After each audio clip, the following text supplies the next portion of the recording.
Good morning dear students. सबसे पहले जो हम टॉपिक पढ़ने जा रहे हैं वो है रिलेशन एंड फंक्शन।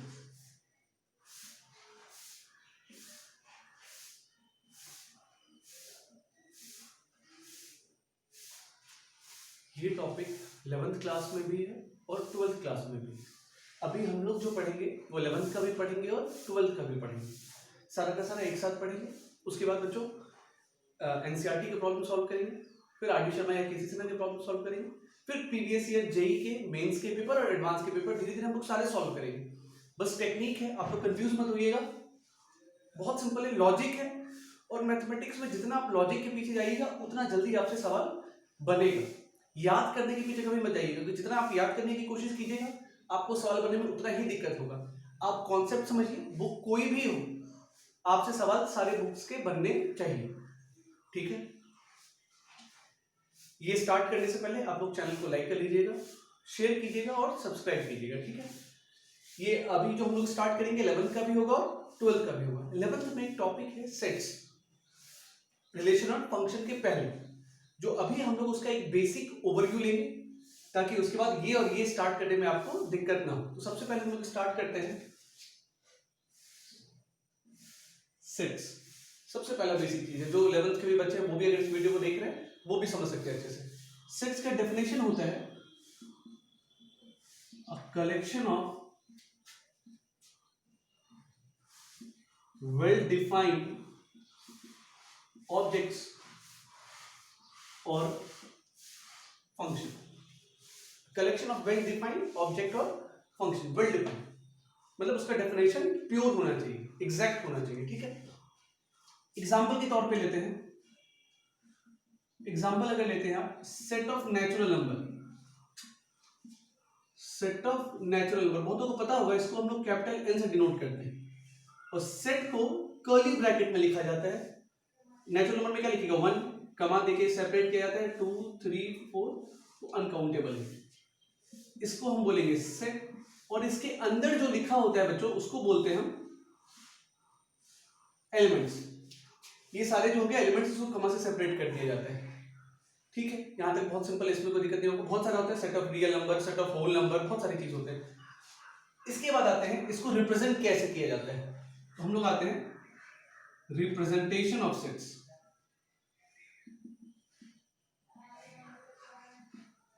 ये सब बहुत बेसिक चीज है जो 11th क्लास में आप लोग को ऑलरेडी पढ़ा दिया गया है।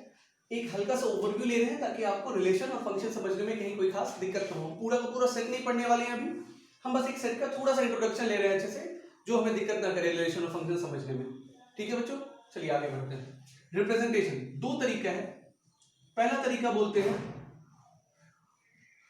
रोस्टर फॉर्म या टेबुलर फॉर्म, ये बहुत सिंपल होता है। और दूसरा तरीका होता है बच्चों सेट बिल्डर फॉर्म। मैक्सिमम जो हम लोग क्वेश्चंस देखेंगे आगे, या रिलेशन पढ़ेंगे या फंक्शन पढ़ेंगे, वो सब में मैक्सिमम ज्यादा यूज होता है बच्चों सेट बिल्डर फॉर्म का। और लोगों को, स्पेशली बच्चों को, ये लिखने में बहुत दिक्कत होता है। इसका सवाल कॉन्सेप्चुअली बहुत टफ नहीं होता है, बट ये लिखने का तरीका थोड़ा अलग होता है, इसलिए बच्चों को थोड़ा दिक्कत होता है इसमें, ठीक है। हम दोनों पे बात करेंगे अभी। जैसे आप अभी एक एग्जांपल लेके समझते हैं, सबसे आसान तरीका समझने का। एग्जांपल लेके देखिए, अगर आप लिखते हैं set of natural number less than 5, set of natural number less than 5, दोनों फॉर्म में लिखते हैं। पहले रोस्टर या टेबुलर फॉर्म। इसमें पहले फॉर्म में कैसे लिखेंगे, मान ले उसको सेट को कैपिटल लेटर ए से डिनोट कर दिया, कर्ली ब्रैकेट दिया, 5 से छोटा क्या नेचुरल नंबर होगा, 1 2 3 एंड 4, खत्म। बहुत सिंपल है। ये जो लिखने का तरीका हुआ इसी को आप बोलते हैं रोस्टर फॉर्म या टेबुलर फॉर्म। इसी चीज को अगर सेट बिल्डर फॉर्म में लिखा जाएगा तो कैसे लिखा जाएगा वो देखिए आप। ए लिखा, कर्ली ब्रैकेट दिया, यहाँ एलिमेंट है। अब एलिमेंट क्या होगा, तो एलिमेंट हम वेरिएबल को भी लेते हैं, एक्स ले लिया, तुम यहाँ पे स्मॉल में कोई भी ए बी सी कुछ भी ले सकते हो। सच दैट ये एक्स किसको बिलोंग कर रहा है, नेचुरल नंबर को। ये साइन बिलोंग्स टू का होता है, बिलोंग कर रहा है किसको, नेचुरल नंबर को। एंड एक्स लेस देन क्या है 5, A1। ये जो हो गया बच्चा, ये क्या हो गया, एलिमेंट है, और ये उस एलिमेंट का क्या है, डेफिनेशन है। बात समझ में आया आपको? बहुत सिंपल है। ये हो गया रोस्टर या टेबुलर फॉर्म और ये हो गया set builder form. Set builder form में कैसे लिखते हैं? सेट बिल्डर फॉर्म में भी लिख किसको रहे हैं? सेट को ही लिख रहे हैं। ये भी एक सेट ही है, कर्ली ब्रैकेट डाला गया है, यहाँ उसका एलिमेंट लिखा जाता है, सच दैट यहाँ उस एलिमेंट के बारे में लिखा जाता है, मतलब उसका डेफिनेशन लिखा जाता है। तो उसके बारे में क्या लिखेंगे कि वो किसको बिलोंग करता है? नेचुरल नंबर को, और उसका वैल्यू 5 से क्या होता है? छोटा, ताकि ये लिखने से एग्जैक्टली हम बता सके कि हम क्या बात करना चाह रहे हैं, किसको लिखना चाह रहे हैं। तो इसका मतलब क्लियरली हो जाता है, इसका मतलब होता है 1, 2, 3, 4, दोनों बिल्कुल सेम ही चीज है। हम लोग मैक्सिमम जो अभी रिलेशन या फंक्शन में आगे देखेंगे वो इसी पे बात करेंगे, सेट बिल्डर फॉर्म में। क्लियर है यहां तक? कोई दिक्कत नहीं है बच्चा? अब हम लोग बढ़ते हैं इसके आगे। यहां तक समझ में आ गया होगा आप लोगों को अच्छे से?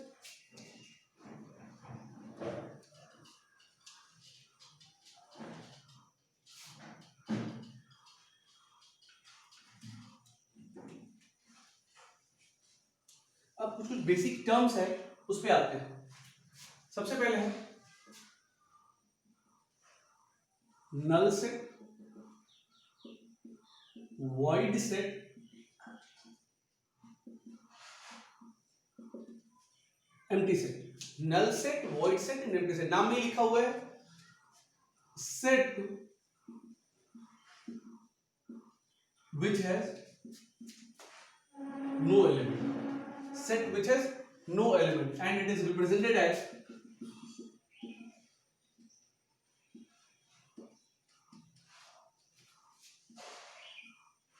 ऐसे कर दिया आपने, कर्ली ब्रैकेट डाला और ये खाली है, कुछ भी नहीं है इसमें, और 5, इसको 5 बोलते हैं, ठीक है? जो सेट पढ़े उनको पता ही होगा, बट मैक्सिमम हम लोग इसी का यूज करते हैं। इसका मतलब होगा null set, set which has no element, ठीक है? अब आते हैं हम सबसेट पे। हम बोल रहे हैं ये सब चीज ऑलरेडी 11 का पढ़ा हुआ है, हम उसको ऐसे ही हल्का सा रिवाइज कर रहे हैं, ठीक है?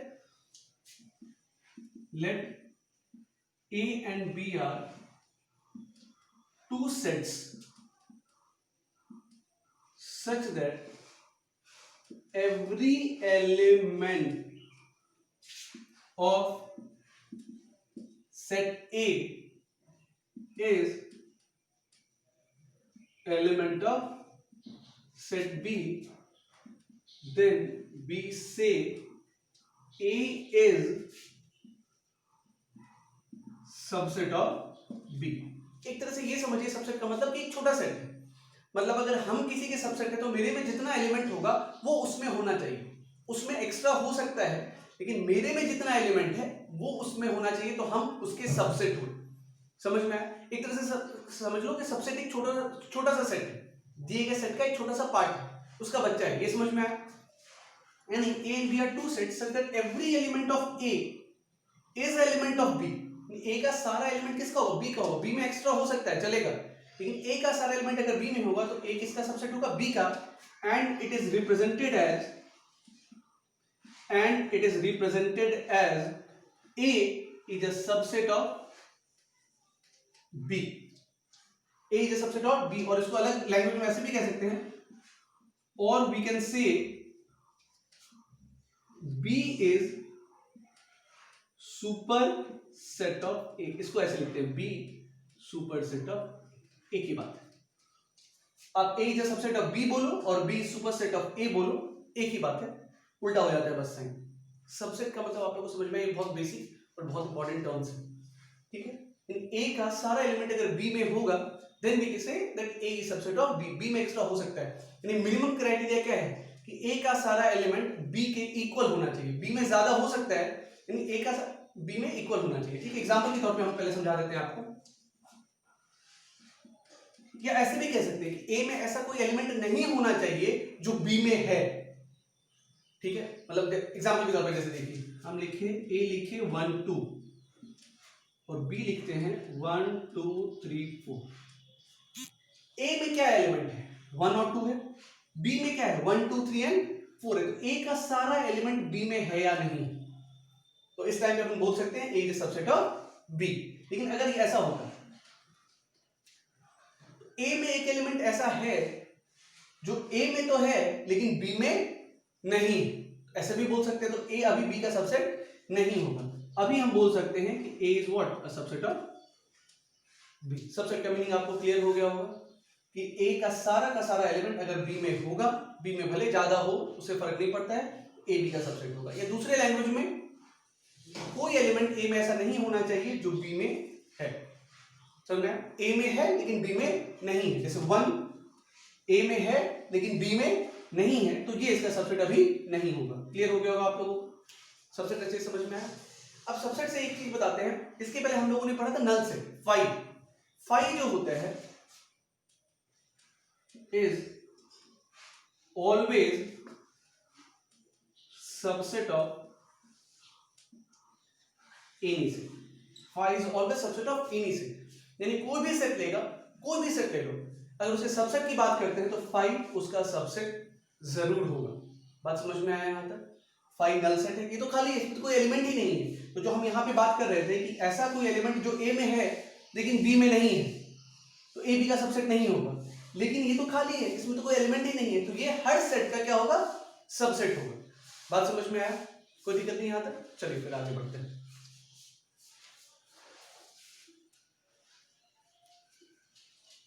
ये सारे जो भी चीज अभी आपको पढ़ाया जा रहा है उसका नोट्स है, वो सारे नोट्स आपको एक व्हाट्सएप नंबर प्रोवाइड कर दिया जाएगा लिंक में आगे चल के, तो आप उससे सारा नोट्स ले सकते हैं वहां से। ठीक, इसके बाद है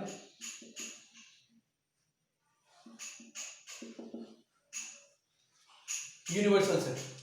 ठीक है, अब सबसेट का एग्जांपल भी देखेंगे। यूनिवर्सल सेट क्या होता है? एक तरह से कह लीजिए नाम में लिखा है यूनिवर्सल सेट, मतलब सबसे बड़ा सेट। यानी ये जो होगा ये दिए गए सारे सेट का सुपर सेट होगा। यूनिवर्सल सेट नाम में लिखा हुआ है सबसे बड़ा सेट, मतलब ये जितने भी सेट दिए गए होंगे उस एरिया में उसका सबसे बड़ा ये सेट होगा, मतलब ये सुपर सेट होगा। दूसरे लैंग्वेज में ये कह सकते हैं कि जितना सारा सेट होगा वो इसका क्या होगा? सबसेट होगा। ठीक है, यानी a set which contains all other sets considered as subset. A set which contains all other sets considered as subset. बाकी सारे सेट को ये सबसेट की तरह कंसीडर करेगा। और a set which is superset of all given sets is called universal set, and it is denoted as capital U। Capital U से denote करते हैं, उसमें सबसे बड़ा सेट होगा, वही होगा यूनिवर्सल सेट। यानी वो दिए गए सारे सेट्स का सुपर सेट होगा, या दिए गए सारा सेट उसका क्या होगा? सबसेट होगा। यहां तक क्लियर है? सबसे बड़ा सेट समझ सकते हैं आप लोग। इसके बाद आते हैं हम लोग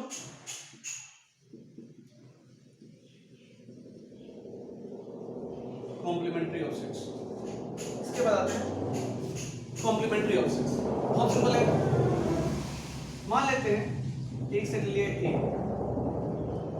1 2 3, बी ले लिया हमने 3 4, और एक यूनिवर्सल सेट है ये लिया है 1 2 3 4 5 6। ऐसे एग्जांपल के तौर पे आपको समझाना है।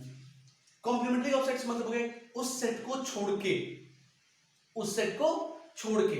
अब जैसे यहाँ एक सेट है, एक बी सेट है और एक यूनिवर्सल सेट है, कोई दिक्कत नहीं आता। इसको छोड़ के इसमें क्या क्या एलिमेंट बचता है? 4 5 6। इसको छोड़ के यूनिवर्सल सेट में क्या एलिमेंट बचता है? 4 5 6। तो इसका जो कॉम्प्लीमेंट्री ऑफ सेट होगा उसमें एलिमेंट क्या होगा? 4 5 6। तो उसको ए डैश से डिनोट करते हैं, उसको ऐसा भी लिखते हो u माइनस ए। इसका मतलब हो गया it implies the element which belongs to universal set and does not belong to what? A. यानी यूनिवर्सल सेट में तो होना चाहिए लेकिन ए में नहीं होना चाहिए। देयरफॉर क्या हो जाएगा ये? 4 5 6। बहुत सिंपल है। which belongs to universal set and does not belong to A, यही होता है A का कॉम्प्लीमेंट। अगर B का कॉम्प्लीमेंट्री पूछेगा तो 3 4 के अलावा इसमें क्या बचता है? 1 2 5 एंड 6। तो तो बी डैश क्या हो जाएगा बच्चा, 1 2 5 एंड 6, इसको बोलेंगे बी का कॉम्प्लीमेंट्री, बी डैश से डिनोट किया जाता है। यहां तक क्लियर हो गया, कॉम्प्लीमेंट्री ऑफ सेट्स क्लियर हो गया आपको, यूनिवर्सल सेट क्लियर हो गया, नल सेट क्लियर हो गया, सबसेट क्लियर हुआ। अब सबसेट निकालना आपको बता देते हैं इसके बाद, सिंपल है। अभी हम लोग रिलेशन एंड फंक्शन पे नहीं आए, अभी बेसिक सेट से ही पढ़ रहे हैं, थोड़ा सा और बचा हुआ है, उसके बाद फिर हम लोग रिलेशन पे पहुंचेंगे। आराम से पढ़िएगा, कोई भी दिक्कत है आप उस व्हाट्सएप पे पूछ सकते हैं, आप नोट्स ले सकते हैं, सारा का सारा नोट्स, हैंड रिटन नोट्स मिलेगा आपको, वो आप इस पे ले सकते हैं, ठीक है। अब आते हैं सबसेट निकालना, यानी how to find subset. Example लेते हैं, एक सेट लिया जिसमें है 1 2 3, यानी इसका नंबर ऑफ एलिमेंट कितना है, 3। इस सेट का नंबर ऑफ एलिमेंट कितना है, 3। अब इसका सबसेट निकालना है, सबसेट ऑफ ए। सबसेट भी क्या होता है, एक सेट ही होता है, छोटा सा सेट होगा, इससे छोटा सा सेट होगा। सबसे पहले क्या बताया गया है कि जो नल सेट होगा वो हर सेट का सबसेट होगा, यानी 5 हो गया, ये पहला हो गया। दूसरा, ध्यान से देखिएगा, पहले एक एक करके लेते हैं। ये जो सेट है उसमें एलिमेंट क्या है, 1, वो इसमें प्रेजेंट है कि नहीं, तो ये इसका सबसेट हुआ। ये एलिमेंट होगा, ये सबसेट हुआ। फिर 2, ये भी इसका सबसेट है। फिर 3, ये भी इसका सबसेट है। 1 2 2 3 1 3 एंड फाइनली 1 2 3। इसमें जो एलिमेंट है वो इसमें है कि नहीं है, तो ये भी इसका सबसेट हुआ कि नहीं हुआ। यानी ये जितना चीज बोर्ड पे लिखा हुआ है अभी यहां से यहां, वो सब इसका क्या होगा, सबसेट होगा। यानी ये भी इसका सबसेट हो सकता है, कोई बोलेगा नहीं सर ये भी इसका सबसेट होगा। 8 सबसेट है, काउंट कर लो आप, 1 2 3 4 5 6 7 एंड 8। यानी a set which is 3 element, तो नंबर ऑफ सबसेट कितना हो रहा है उसका, 8, यानी 2 पे पावर 3, यानी नंबर ऑफ सबसेट क्या बोलेंगे, 2 पे पावर 3। तो एलिमेंट 3 है तो नंबर ऑफ सबसेट 2 पे पावर कितना है, 3 है। इसमें एलिमेंट अगर 4 होता तो नंबर ऑफ सबसेट 2 पे पावर क्या होता, 4 होता। एक तो यहां से देख लिए हम लोग। निकालने का तरीका एक और 11th क्लास में टॉपिक था परमुटेशन एंड कॉम्बिनेशन, आप उससे भी निकाल सकते हैं नंबर ऑफ सबसेट निकालने का तरीका, उससे भी निकाल सकते हैं। जनरली उसी से निकालते हैं, तो ये तो एग्जांपल लेके आपको समझाया गया है। सबसेट क्या हो सकता है, एक एक करके ले रहे हैं, फिर 2 2 करके, फिर तीनों। इसका क्या तरीका, आप 1 को सेलेक्ट करेंगे या नहीं करेंगे, कितने तरीके से, 2 को सेलेक्ट करेंगे या नहीं करेंगे, कितने तरीके से, 2 तरीके से। 3 को सेलेक्ट करेंगे या नहीं करेंगे, कितने तरीके से, 2 तरीके से। तो नंबर ऑफ सिलेक्शन कितना हो जाएगा, 2 into 2 into 2, 2 to the power 3, 8। वही नंबर ऑफ सबसेट हो गया। यानी if number of elements of set A and A equals to, अगर m है, नंबर ऑफ एलिमेंट अगर उस सेट में m है, तो उसका number of subset 2 to the power m होगा। ये क्लियर हो गया। यानी अगर हमको किसी सेट में नंबर ऑफ एलिमेंट पता है तो हम कितना नंबर ऑफ सबसेट होगा निकाल सकते हैं, और क्या क्या सबसेट होगा वो भी निकाल सकते हैं, नहीं निकाल सकते हैं। ये तो कम था, 8 निकल गया, बहुत ज्यादा हो गया तो निकालते नहीं, निकाल सकते हैं कि नहीं निकाल सकते, बिल्कुल निकाल सकते हैं। नंबर ऑफ सबसेट कैसे हुआ, दोनों तरीके से समझ में है। एक तो एग्जांपल लेके आपको समझा दिया गया है, दूसरा परमुटेशन कॉम्बिनेशन के लॉजिक से भी समझ सकते हैं। तो number of subset 2 to the power m हो गया, सबसेट क्लियर हो गया, यूनिवर्सल सेट क्लियर हो गया, null set void set clear हुआ। सेट को लिखने का तरीका, खासकर सेट बिल्डर फॉर्म आपको समझ में आया। एलिमेंट लिखा जाता है, फिर उसका डेफिनेशन लिखा जाता है कर्ली ब्रैकेट के अंदर में। क्लियर है, चलिए ठीक। अब इसके आगे ही लिख देते हैं ऑपरेशन ऑन सेट्स। ये सब बहुत बेसिक चीज है जो 11th के सेट्स में लोग पढ़े ही हुए हैं, फिर भी एक बार थोड़ा सा रिवाइज कर लेते हैं ताकि आगे टॉपिक पढ़ने में दिक्कत ना हो हम लोग को। बाकी जो होगा फिर वो बीच क्लास में, अगर कहीं पे कुछ ऐसा लगता है जरूरत तो फिर बीच में आपको बता दिया जाएगा, ठीक है। कंटिन्यू चलेगा क्लास, जैसे जैसे 12th का टॉपिक है वैसे ही जाएगा। रिलेशन है, फंक्शन है, इनवर्स ट्रिग्नोमेट्रिक फंक्शन है, मैट्रिसेस है, डिटरमिनेंट है, फिर कैलकुलस में आते हैं, फिर वेक्टर थ्योरी, फिर प्रोबेबिलिटी। जैसे जैसे है वैसे वैसे जाएगा। आपको सारे क्वेश्चंस एनसीईआरटी के, बुक्स के, जेई के, मेंस के, एडवांस के, जो भी है सारे आपको क्लियर होंगे। ध्यान दीजिएगा आप लोग कि ऐसा कोई बहुत ज्यादा अंतर नहीं होता है कि 12th का है, जेई का है। बेसिक कॉन्सेप्ट आपका बहुत सॉलिड होना चाहिए, ठीक है। ध्यान से देखिए, ऑपरेशन ऑन सेट्स, 2 तरह का ऑपरेशन है, बेसिक 2 तरह का ऑपरेशन। ऑपरेशन बहुत सारे हैं, हम लोग जो पढ़ते हैं वो पहला है यूनियन, दूसरा है इंटरसेक्शन। यूनियन को कैपिटल यू से डिनोट करते हैं, यू से, और इंटरसेक्शन को उल्टे यू से डिनोट करते हैं। ठीक है, ये ऑपरेशन क्या है सेट्स पे, जैसे एग्जांपल के में देखिए आप, ए लिखा हमने,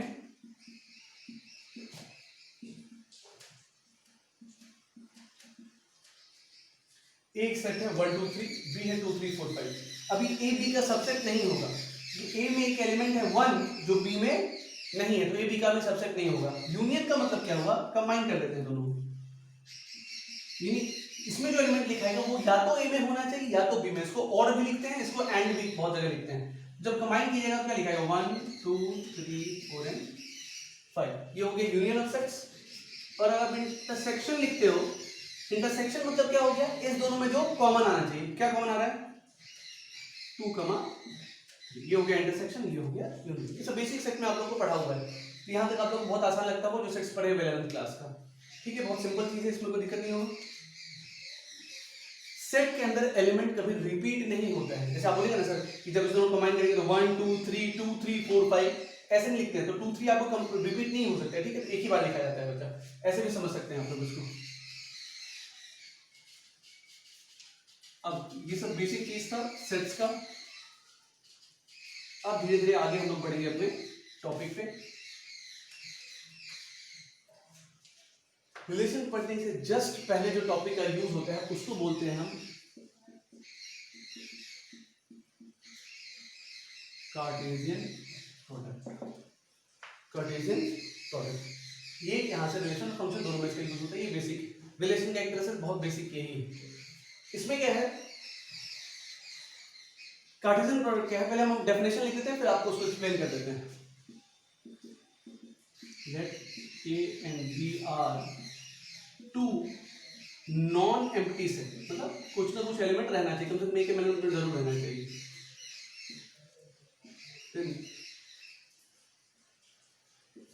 Cartesian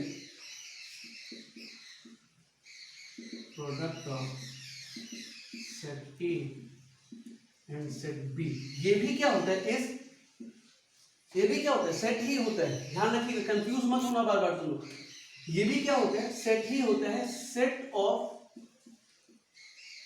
ordered pair of elements A belongs to A, B belongs to B।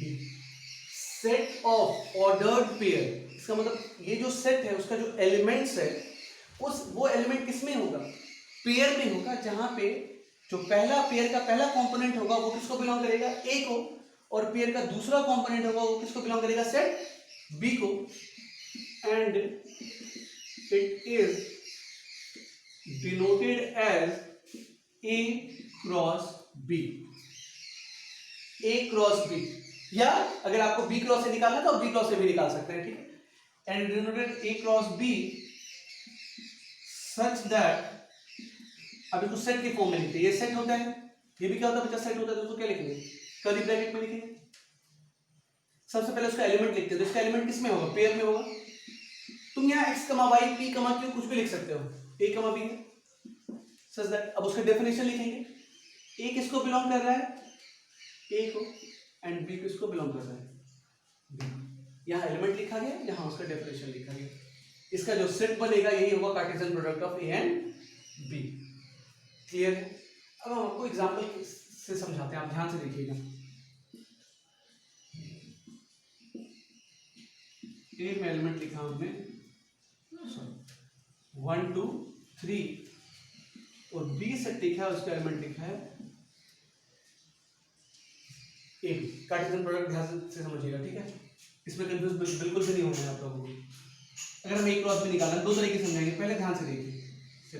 Pair होगा, जितना पॉसिबल पेयर उतना पॉसिबल पेयर बनेगा। पहला वाला किसको बिलोंग करेगा, ए को, तो यानी 1 2 3 हो सकता है ए की जगह और बी की जगह ए बी। पॉसिबल क्या कॉम्बिनेशन है, 1 a 1 b, 2 a 2 b, 3 a 3 b। उसका जो पेयर होगा 1 a पहला पेयर, 1 b। आप इसको इधर उधर ले सकते हैं, चलेगा, कोई दिक्कत नहीं है। 2 a 2 b 3 a ये एलिमेंट है, ये दूसरा एलिमेंट है, ये तीसरा एलिमेंट, चौथा, पांचवा, छठा। इस सेट में टोटल कितने एलिमेंट है? 6 एलिमेंट है कि नहीं? नंबर ऑफ एलिमेंट ए में कितने हैं? 3, बी में नंबर ऑफ एलिमेंट कितने हैं?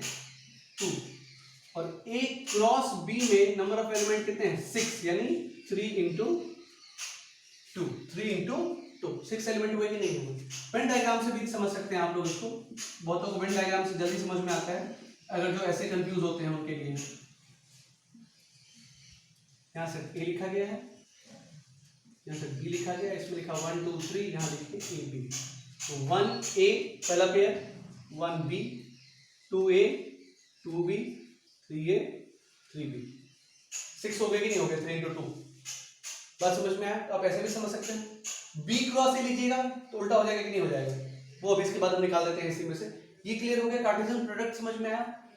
ये एग्जांपल लोगों को जल्दी समझ में आ जाता है, लेकिन ये लिखने का तरीका ये है, आपको ये समझ में आना चाहिए। यहाँ पे जो लिखा हुआ है ये अच्छे समझ में आना चाहिए। ए क्रॉस बी क्या है? सेट है, कर्ली ब्रैकेट में लिखा जाएगा। उसका एलिमेंट सिंगल लेंगे, ए और बी का जो एलिमेंट है वो सिंगल सिंगल दिया हुआ है, सिंगल सिंगल है, देखो इसमें एलिमेंट। लेकिन ए क्रॉस बी का एलिमेंट सिंगल सिंगल नहीं है, वो किसमें है? Set of ordered pair. Ordered pair इसलिए कहा गया है कि 1 कमा यहाँ लिख सकते हैं, ए कमा 1 नहीं लिख सकते हो, इसलिए इसका ऑर्डर फिक्स है। 1 कमा बी लिख सकते हैं, बी कमा 1 नहीं लिख सकते हैं। बी कमा 1 तब होगा जब वो बी क्रॉस ए लिखेंगे। यहाँ पे लिखा गया है ए बी है, जहां पहला वाला ए को बिलोंग करेगा ए क्रॉस बी में, और दूसरा वाला बी को बिलोंग करेगा, इसलिए इसको set of ordered pair of elements A belongs to and B belongs to B. Cartesian product समझ में आया? इसके बाद हम लोग बी क्रॉस ए भी निकाल के देख लेते हैं, फिर एक बेसिक फॉर्मूला है वो बनाते हैं, ठीक है?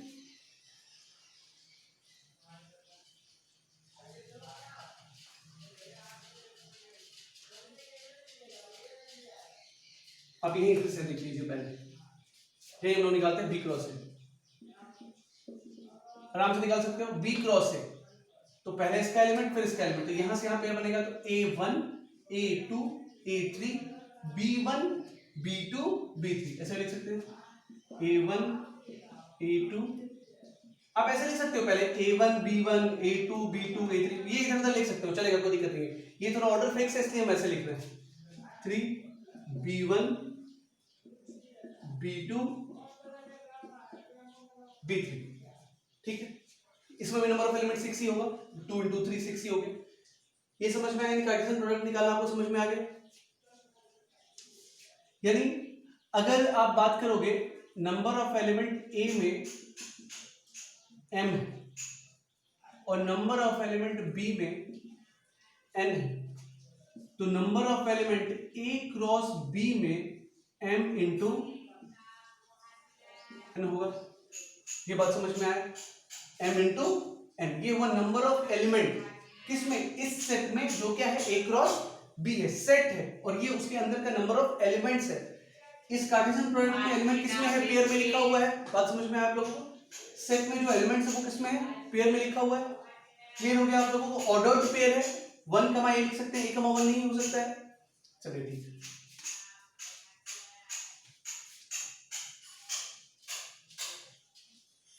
ये था बेसिक आपको पूरा। अब हम लोग आते हैं सीधा का सीधा रिलेशन पे। आज पहला क्लास है, तो पहले क्लास में आज सिर्फ रिलेशन का आपको इंट्रो दिया जाता है, रिलेशन क्या होता है, ठीक है? फिर उसके बाद धीरे धीरे उसके डोमेन, रेंज, फिर नंबर ऑफ रिलेशन, ये सब उसके बाद धीरे धीरे हम लोग आएंगे, ठीक है? अभी आते हैं सिर्फ रिलेशन के बेसिक डेफिनेशन पे।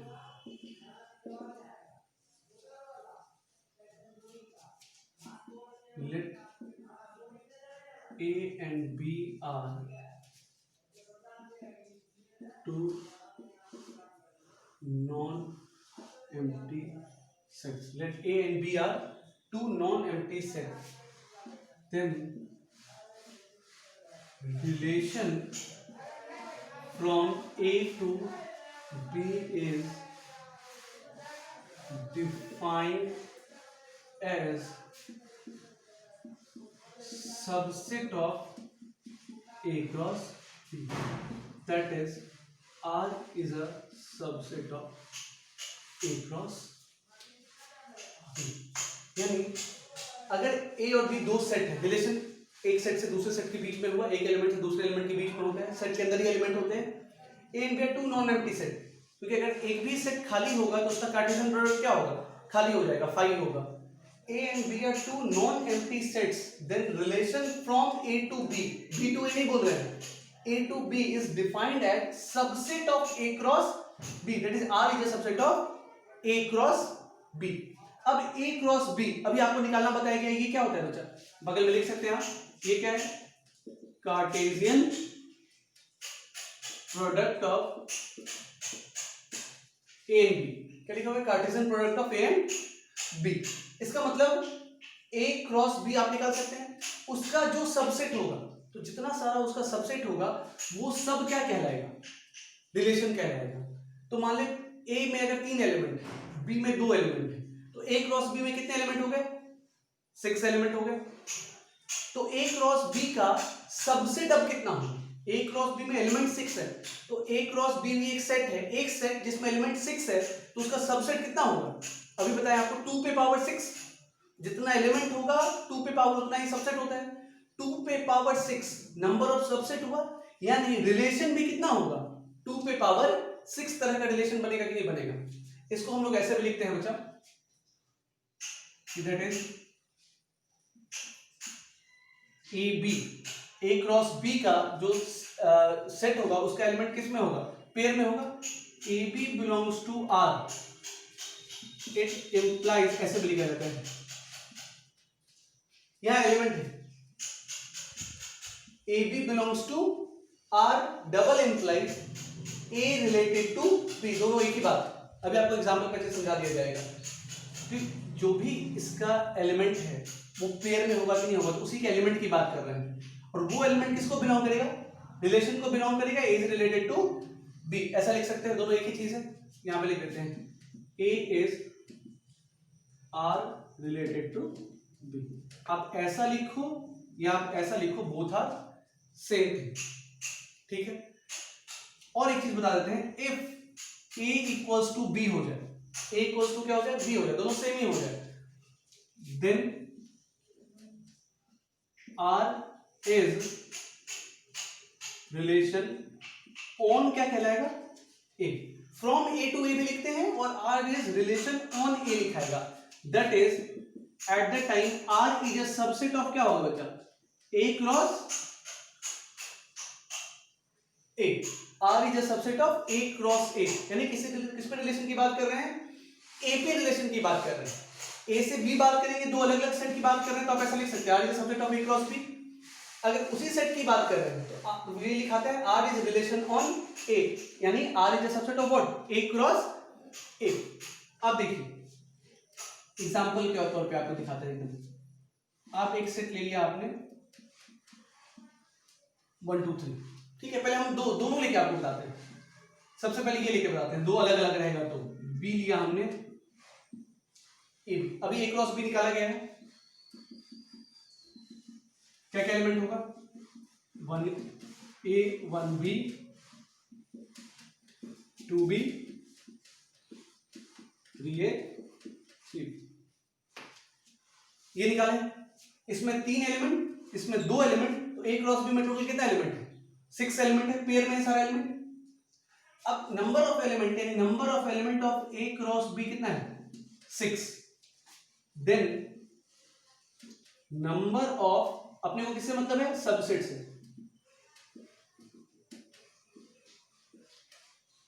2 पे पावर 6 64, यानी इस सेट का ए क्रॉस बी जो सेट है उसका सबसेट कितना, 4 सबसेट होगा, 64 सबसेट होगा, 64 सबसेट होगा, यानी कितने तरह का रिलेशन बनेगा, 64 तरह का रिलेशन बनेगा ए से बी में, 64 तरह का रिलेशन बनेगा ए से बी में। सबसे पहला रिलेशन एग्जांपल के तौर पे देख लो, सबसे पहला रिलेशन हम ये बोल सकते हैं कि नहीं बोल सकते हैं,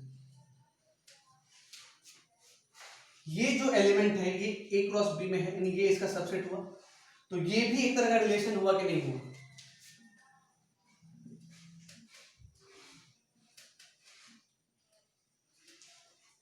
वन ए टू बी, ये भी रिलेशन हुआ कि नहीं हुआ, बात समझ में आ रहा है। ये क्लियर है कि नहीं? कोई दिक्कत है? अब देखो लिखने का तरीका कैसे, आप उसको लिख भी कैसे ढंग से सकते हैं, ये समझ में आया कि नहीं आया? अच्छा, ये जो 64 तरह का सबसेट होगा, इसमें सबसे पहला सबसेट क्या होगा? 5 होगा, बताया गया है।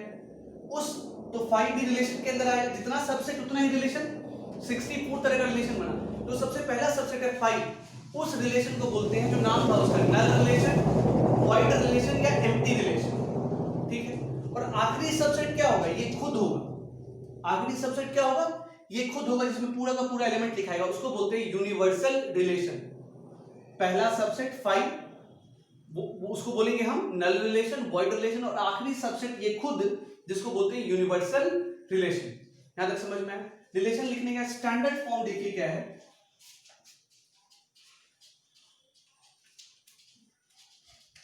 ऐसा लिखा है, रिलेशन इज इक्वल टू, ये भी सेट है, इसका एलिमेंट क्या होगा? पेयर में, सेम जो कार्टेशियन प्रोडक्ट में लिखा है, where A belongs to A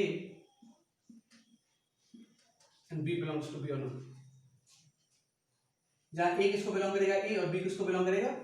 B को, है कि नहीं? रिलेशन ऐसे लिख सकते हैं हम लोग। यहाँ AB belongs to R, यानी AB जो है उस रिलेशन एलिमेंट है, A किस रिलेशन रखता है? B से, या कोई भी एलिमेंट हो सकता है, ठीक है। अब देखिए आप,